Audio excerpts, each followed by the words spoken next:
ভালো লাগার মানুষ পাত্তা দিল না বলে দুদিন পরে হাল ছেড়ে দিচ্ছেন। চণ্ডীদাস রজকিনীর সাথে শুধুমাত্র কথা বলার জন্য 12 বছর ধরে সাধনা করেছিলেন। নিজের ভালোবাসাকে পেতে জাত কুল সব বিসর্জন দিতেও পিছপা হন নেই। তাদের ভালোবাসার গাথা আজও গ্রাম বাংলার ঘরে ঘরে অমর হয়ে আছে। প্রায় 700 বছর আগের ঘটনা। চণ্ডীদাস ছিল ব্রাহ্মণ পুরোহিত, উঁচু বংশ। এদিকে রজকিনী রামী ছিল দোপার মেয়ে। তখনকার সমাজে জাতপাত কঠোরভাবে মানা হতো। এই সমাজে বালক চণ্ডীদাস প্রেমে পড়ে রজকিনী। তাকে শুধুমাত্র একবার দেখার আশায় রজকিনী যে নদীর তীরে কাপড় কাচতে আসতো, সেখানে চণ্ডীদাস মাছ ধরার ছল করে বড়শি পেতে বসে থাকে। রোদ হোক ঝড় হোক, রজকিনী যদি নদীতে আসে চণ্ডীদাসও আসবে। বড়শি ফেলে নদীতে, অথচ তার নজর থাকে রামীর দিকে। 1টা 2টা করে বড়শি ফেলে এভাবে কেটে যায় 12টা বছর। 12 বছর পর একদিন রজকিনী কাপড় কাচা দেখে তাকে জিজ্ঞাসা করে, মাছ কি পেলে ঠাকুর? চণ্ডীদাস বলে, 12 বছর পর মাছ কেবল একটা ঠুকুর দিল। সেদিন থেকে তাদের কথা বলা শুরু হয়। রজকিনী এসে কাপড় কাচে আর চণ্ডীদাস পাশে বসে তার সাথে গল্প করে। কিন্তু তাদের প্রেম বেশি দিন চাপা থাকতো না। গ্রামের লোক দুদিনেই সব জেনে গেল। একজন ব্রাহ্মণ পুরোহিত এক রজকিনীর প্রেমে পাগল। এই কেলেঙ্কারি পুরো গ্রামে দাবানলের মতো ছড়িয়ে পড়ে। এটি চরম অপবিত্রতার সামিল।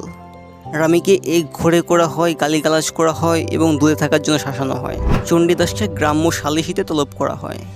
এদিকে চণ্ডীদাসের বৃদ্ধ পিতা এসব দুশ্চিন্তা সইতে না পেরে মারা যায়। চণ্ডীদাস তাকে সৎকার করতে গেলে সমাজ বলে, তুমি জাত হারিয়েছ, শুদ্ধি না করে পিতা সৎকারও করতে পারবে না।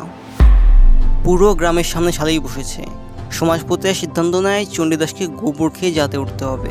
আর রজকিনীর দিকে সে ফিরেও তাকাতে পারবে না।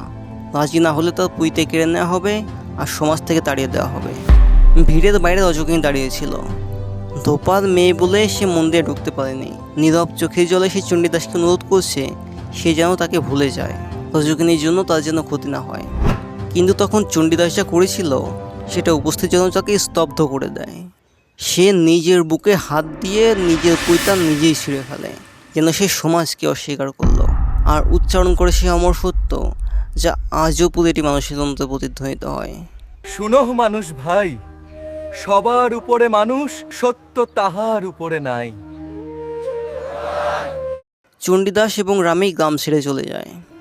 তাদের পরনের কাপড় আর চণ্ডীদাসের হাতের এক কথা ছাড়া আর কিছুই সাথে নেয়নি। রক্ষণশীল সমাজ তাদের ছুঁড়ে ফেলেছে। কিন্তু গধূলি সোনালি আলোয় তাদের মনে হচ্ছিল আজাদিরাজ। রামী আর কেবল একজন রজকিনী নেই, চণ্ডীদাসের প্রেরণের মাধ্যমে সে কবিতার দেবী হিসেবে অমরত্ব লাভ করেছে। তাদের শেষ দিনগুলো নিয়ে ইতিহাস আর কিংবদন্তি মিলে একাকার হয়ে গেছে। কেউ কেউ বলেন যে তারা এক ভেঙে পড়া মন্দিরের ধ্বংসস্তূপের নিচে হাতে হাত থেকে মর্মান্তিকভাবে মারা গিয়েছিলেন। আবার কেউ বলে তারা বৃন্দাবনে জীবনের শেষ সময়টা কাটিয়েছিলেন। ভালোবেসে চণ্ডীদাস আর রজকিনী হয়তো তাদের চেনা জগৎকে হারিয়েছিলেন, কিন্তু তারা জয় করেছিলেন মহাকালকে।